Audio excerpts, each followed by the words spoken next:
Good morning and welcome to our live event.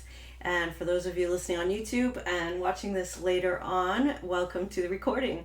My name is Ailsa Kepi, and you can find out more about me and my work on my website, www.pleasureforhealth.com, where we deal with intimacy, relationships, trauma healing, becoming aware of our body and our whole life mission and purpose, really, because it all weaves together so beautifully.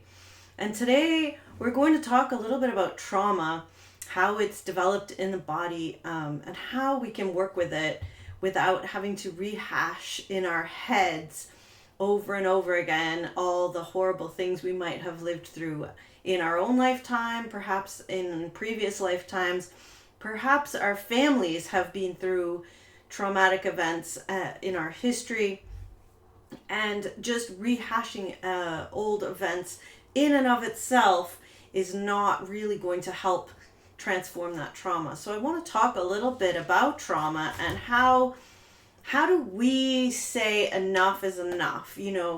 I don't want to pass on my trauma, my experiences onto my children, and so on and so forth down through the ages. We want to make some change now.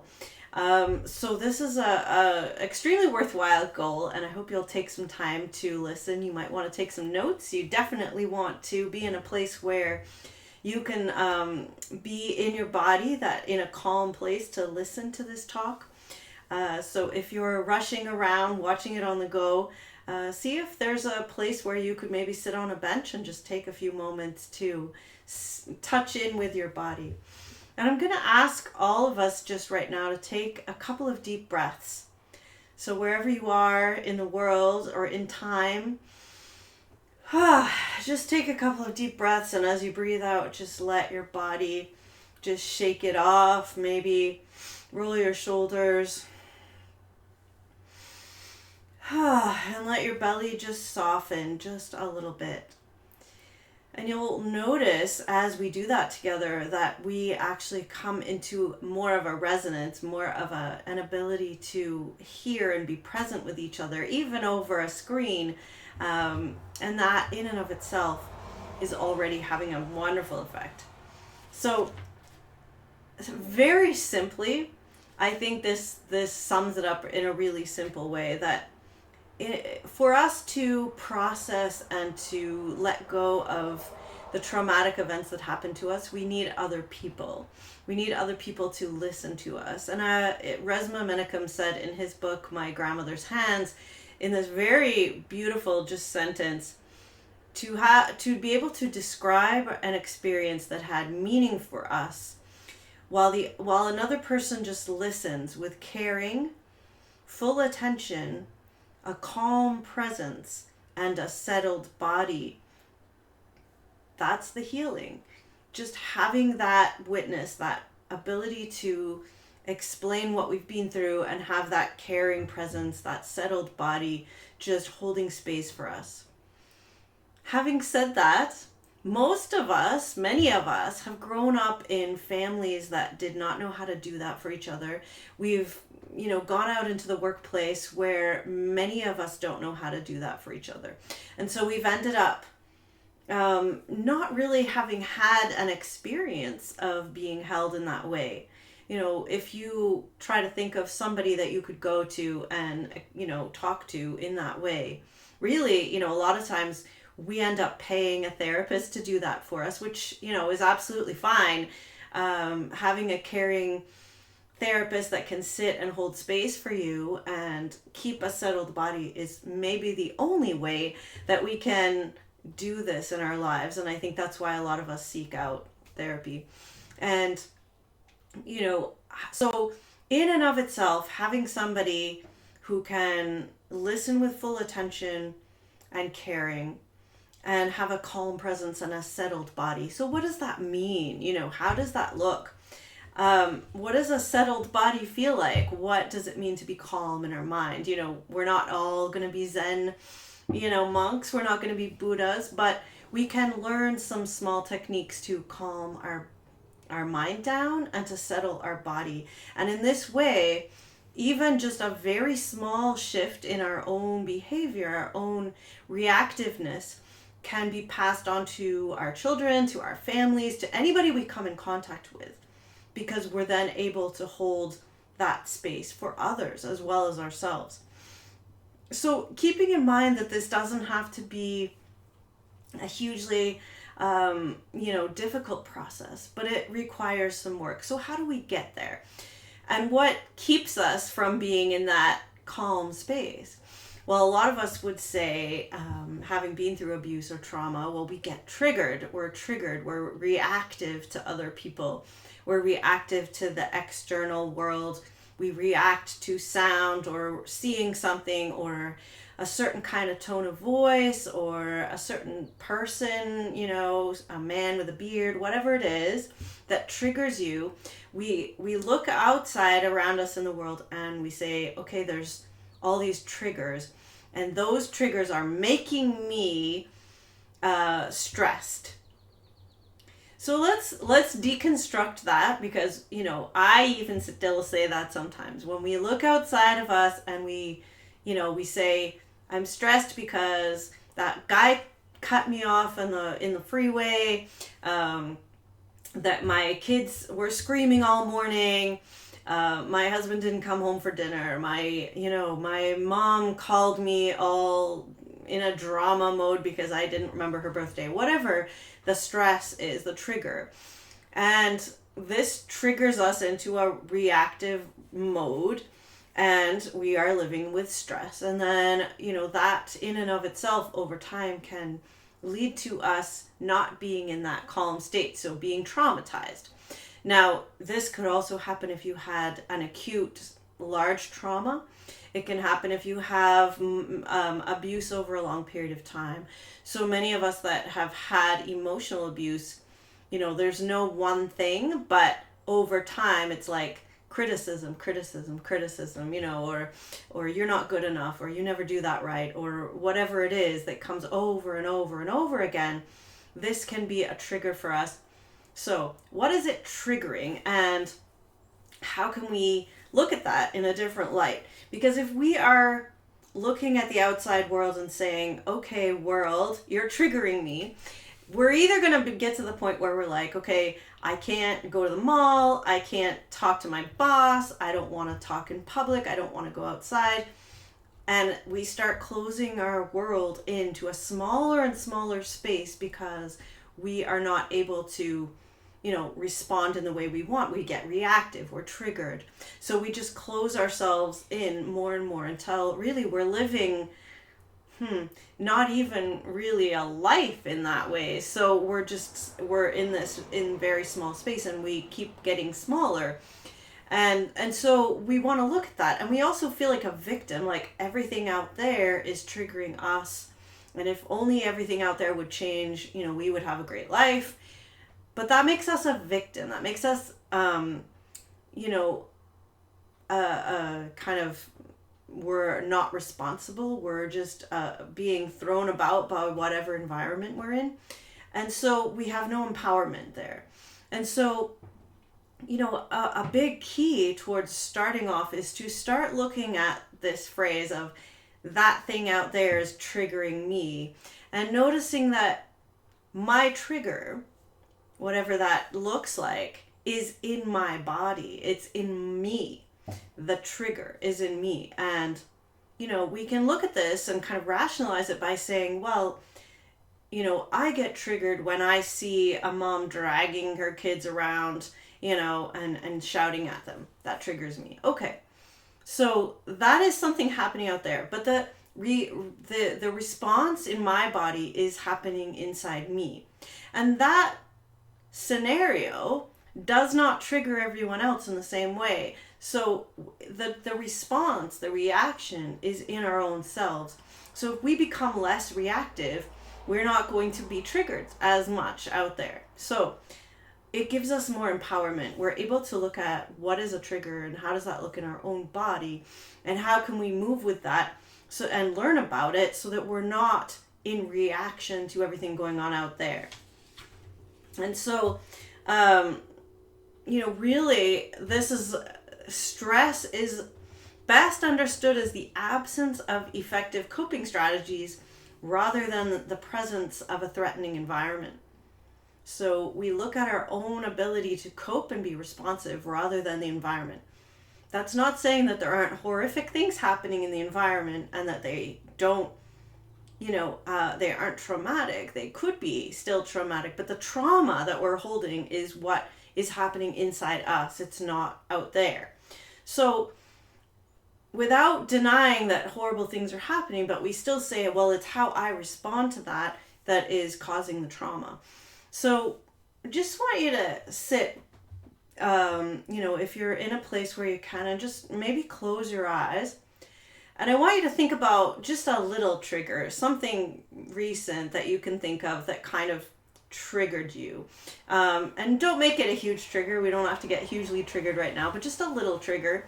Something like my partner's tone of voice is a trigger for me still. When he gets he sounds like he's angry. Whether he is or not, it sounds like anger to me, and that's a trigger for me. So I want you to come up with a small trigger that you have in your life and just notice in your body. So imagine that trigger like as if you're there, and notice what happens in your body. So for me, I can feel kind of a tightness in here. I can also feel kind of my lower back kind of arching for some reason. So I have a tightness here. My lower back is kind of tightening and arching. I stopped breathing as much. I was just breathing very shallowly. And a little bit, my pelvic floor was clenching also. So I want you to notice what happens in your body. That's what happened in my body. And if you didn't notice anything, you can keep trying. Ask yourself the question when you feel triggered, what do I notice in my body? And this is part of the work that I do with clients. And I have many ways of helping you to become more aware of these things. So if you can't get it in this video, definitely book a call with me. I have lots of ways of working with clients on this. But let's say you noticed there was a tightening in your belly or a tightening in your glutes or, your anus clenched or whatever it was. I want you to notice what happened in your body and maybe even take notes. So you imagine a trigger and this is what happens in your body. So that response in your body is what is causing the stress. So the tension in our bodies, we say, oh my God, I'm so stressed, and we kind of rub our shoulders or, we get IBS or, we can't eat or we are feeling nauseous or all those things because of the tension in our bodies. So one of the biggest ways that I work with clients is actually working on relaxation and conscious relaxation in response to stressful events in the outside world. So if something is triggering you and you notice the clench response or the tightness, and you can learn techniques for actually letting go of the tension, there's some eye techniques, there's some body techniques, there's lots of ways we can work with that. And you can find that you decrease that tension. Now all of a sudden, instead of going into that fight or flight response, you're able to kind of go, okay, that's, a woman dragging her kids around, they're screaming, but I can still stay breathing and relax my body and stay present. And, at that point, anything different could happen than you getting stressed out. And maybe, let's say in the past, if you were triggered by that kind of a thing, you might have gone storming over there and saying, why are you screaming at your kids? You shouldn't do that. Kids don't deserve that kind of treatment. And you're actually doing the same thing. You're going over there and you're screaming at the mother and the mother's screaming at the kids. And you can just imagine it's one whole big, mess. And the stress is just passing back and forth. The trauma is passing back and forth between you and the mother and the kids, and everyone's screaming and everyone's upset. So this is how trauma starts. Trauma starts moving around between the people. Now imagine in the other sense of the word, if you took a moment to do, to learn some of these techniques, perhaps you work with me or you work with another trauma therapist, you practice and you learn some techniques for relaxing, for breathing, for noticing, and you take a moment, and then maybe you go over and you say to the mother, hey, I see you're having a hard time with your kids. Would you like me to give, to get a drink for them, or would you like me to sit here with you? Would you like any help? And you manage to stay present and grounded and breathing and relaxed. The mother might kind of, she'll probably look a little like, what? But sometimes that's, she might just burst into tears. She might sit down on a bench and go, oh my God, it's been a horrible day. And then offload, what was stressing her. And maybe the kid, climbs on her lap and starts sucking his thumb. You can imagine various scenarios of breaking that cycle of, stress, shouting, fight or flight response, trauma, passing on, and you've actually helped to calm something down. And you can't, of course, make that woman's life easier like this. Maybe she's got a really stressful home life, and maybe her kids are difficult, maybe they're sick, I don't know. Of course you can't fix everything, but in that moment, instead of adding to the trauma, you've calmed it down in that way of being present.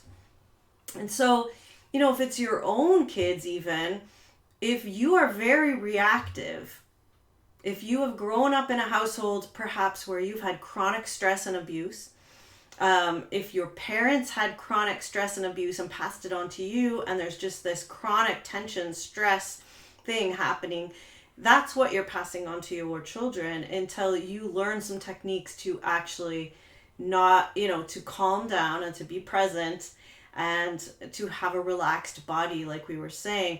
That then you can break that cycle and pass on to your kids something different, some ability to be responsible,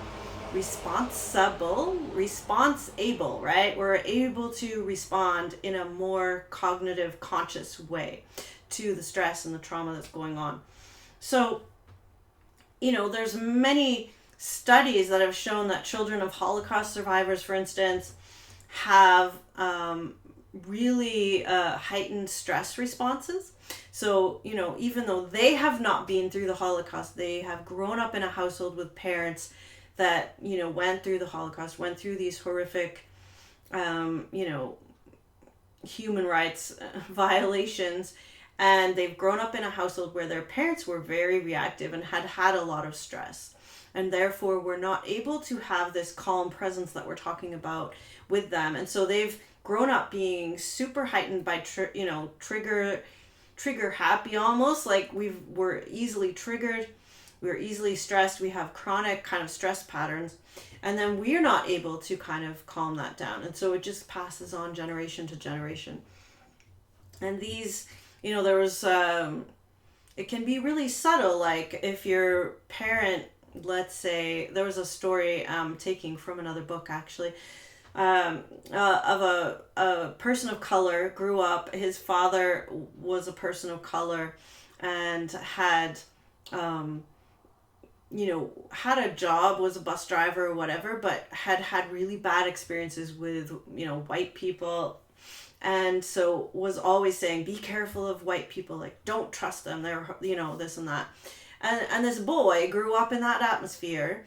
And although he did really well in school, went on to get a great job and, wasn't consciously afraid of white people or anything, he had a white boss. And at some point when he got offered promotion, or whenever his boss had come into the office, he would get a stress response.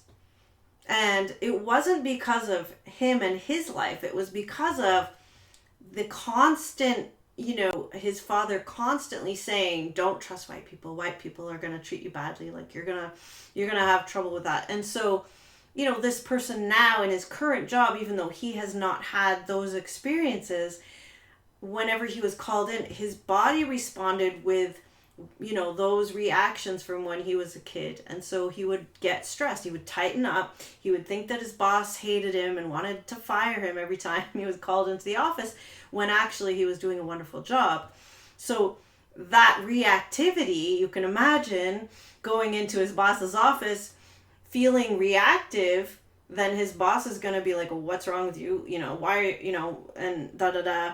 And it starts off, and then maybe he would end up manifesting getting fired because of his reactivity, right? That's happened to us probably a lot too.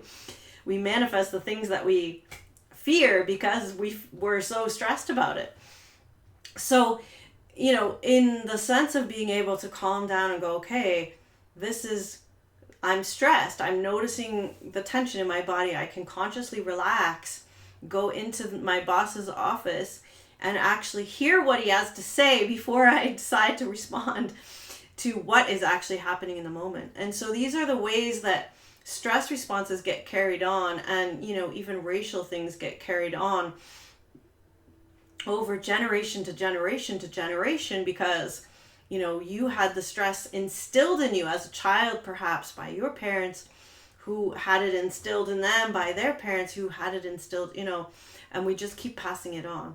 So noticing what it's doing to our body, being responsible in our own self, is really an imperative way of dealing with this type of trauma.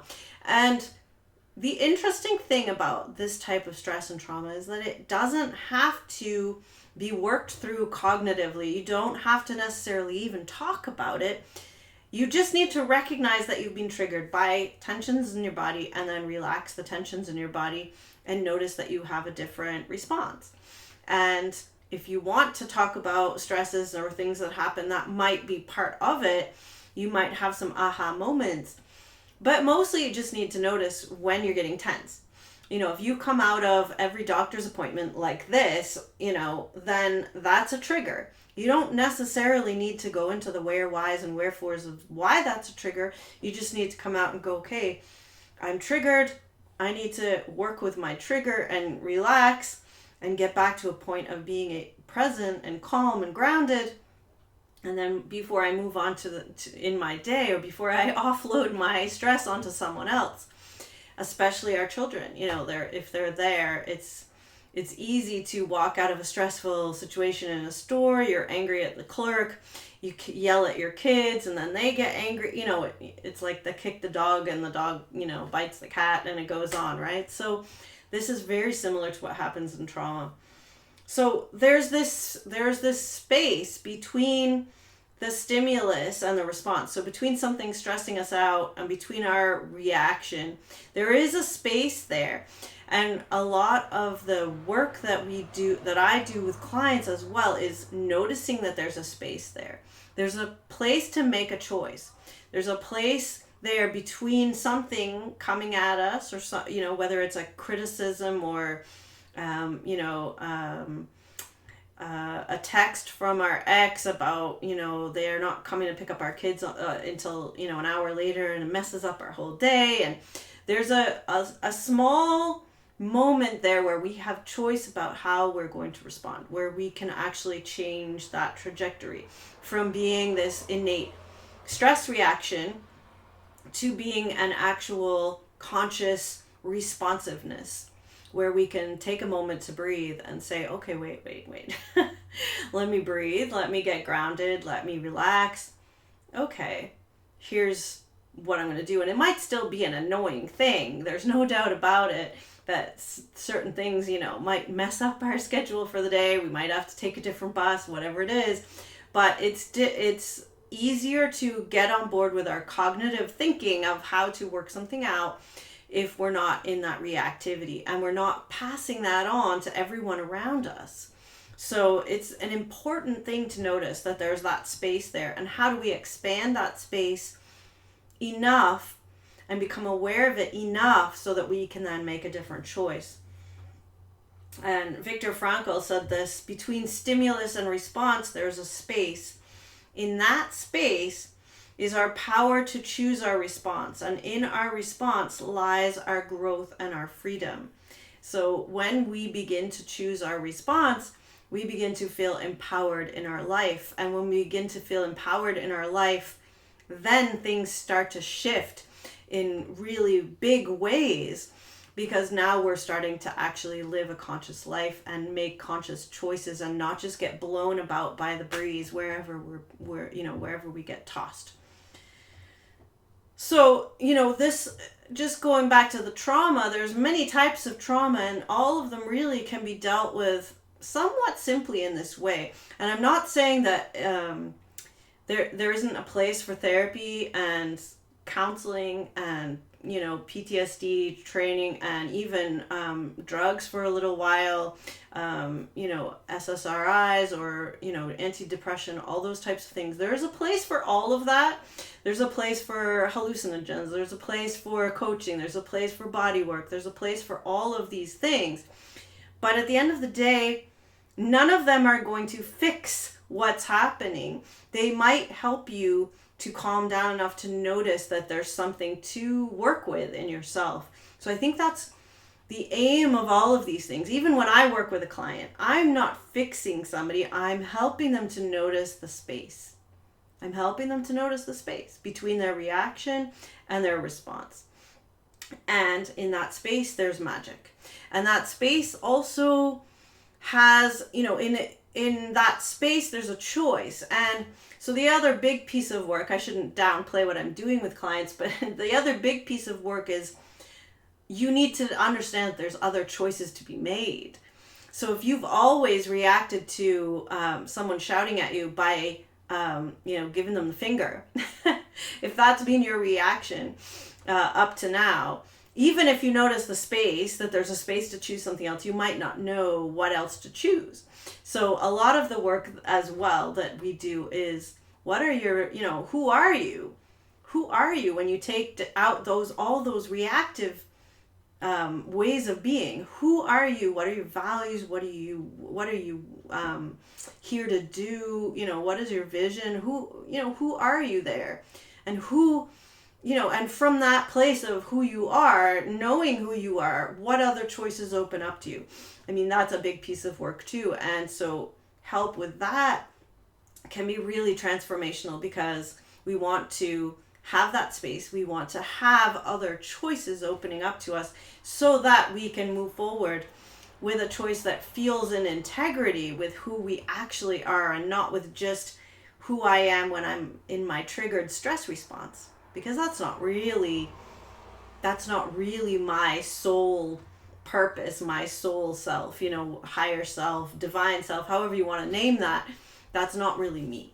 That's just a reactive thing that I've learned. That's a stress response. I react. Stress response, I react. Stress response, I react.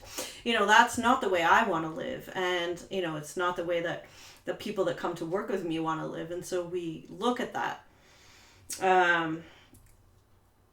So we don't have to actually eliminate all the triggers from our life in order to live this kind of conscious life, this choice.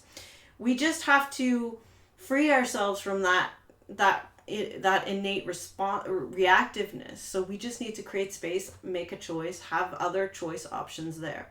Sounds easy, can take some work, for absolutely. And so we have to find something that means enough to us to do the work. And for me, and for a lot of women that I've talked to, and men as well, it's being your children. Your children are such a great gift, because they're people that you want to do your work for. You want to heal so that you're not passing these things on to your kids. You want to have different options because you want to model to them that there is more to life than just having people trigger you all the time, or events trigger you, or there's more to life than staying in your house because you're too afraid to go outside.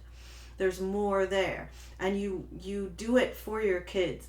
And and that's sometimes the thing that helps you start this process. And perhaps in doing that, you realize that there's something about your own journey that's worthwhile as well. And and I'm not saying having kids is the only reason to do your work, but it can be a really great impetus as to why you would choose to do that. So our reflexive reactivity that I've been talking about stalls our own maturation process, our own ability to grow up and be adults in the sense of real adult, real emotionally mature adults. And so these triggers are stopping us doing that process of getting to a more mature state. And we want to be in that more mature state when we're raising our children, because we want them to have the opportunity, like I said at the beginning, of having their little hurts and their stresses in life, and to come to us as their parent and to be able to say something, hey, mom, that kid pushed me off the slide and I got really hurt and I don't know why people do that. And, it was really like, why would somebody hurt me like that? And for you to listen with caring and full attention and a relaxed presence and a settled body is the gift to them. So this is what you can learn from this type of work. So I'm going to leave it there because I've been talking a lot, and I think, that's given the idea. If anybody is looking to work on this type of trauma responsiveness, and work with who they are, this integrity of who they are, and bringing those into alignment. How can I be in the world as the person that I'm really meant to be here? And how can I be able to, transform whatever trauma history I've had and my family has had? And how can I, say, no, it stops here. I'm now going to do this work so that it doesn't keep passing on to the next generations. If you're interested in doing that, you can definitely reach out to me. I offer a free call for anyone in this group or anyone watching this video. www.ailsakeppie.com. That's AILSAKEPPIE.com/apply. APPLY. So www.ailsakeppie.com/apply. You'll go straight to my calendar to book a call. It's absolutely free. Book a free breakthrough call. I will spend an hour with you and we'll talk about what is happening in your life. Why, where are you getting stuck? Is it in relationships? Is it parenting? Is it in this reactivity? Is it in the trauma response of finding yourself in a smaller and smaller reality? Where are you getting stuck? And what do you really want in life if you were unstuck? And then we'll look at how to get you there. And I have multiple pathways of doing that, and I'm happy to discuss that. Whatever you need. There's no obligation. There's no payment needed for this call. There's no obligation after that. I will just listen with that calm presence and that settled body. And in and of itself, the call can be transformational already. I have talked to many people that haven't chosen to work with me that have found just the 1 hour phone call to be transformational. It's a step in that direction. So, there's a few spots available every week. If this feels important to you, then please do reach out. Please take advantage of that opportunity to have someone witness and listen in that caring way. I have spots available to do that. I'm very happy to do that. My website as well is www.pleasureforhealth.com, where I work with relationships, intimacy, spirituality, fears, trauma, coming into your body, embodiment of all kinds. So you can check out my other offerings there. So thank you so much for listening, and I look forward to talking to you again soon.